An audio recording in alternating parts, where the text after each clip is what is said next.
بسم الله ما شاء الله تبارك الرحمن. اللهم بارك يا رب. احنا لما بنجيب ما بنجيبش اونطه. معانا 3 اسر يا جماعه، بط رصاصي العمر ده ما شاء الله. اللهم بارك يا رب، اللهم بارك.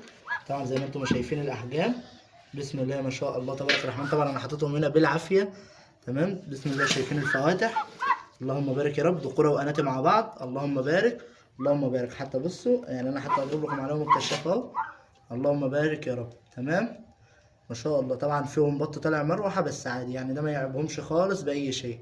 بط اللهم بارك يا رب، اللهم بارك. 3 أسر، تمام. اللي محتاجهم يكلمني على الرقم التليفون 010 655 188. موجود 3 أسر يا جماعة، تمام. أنا هحاول أجمع لكم كلهم مع بعض وأصور لكم، تمام، عشان برضو كله يبقى إيه، كل الناس تشوف وكل الناس تبقى عارفة إيه البط زي ما أنتم شايفين. اللهم بارك يا رب.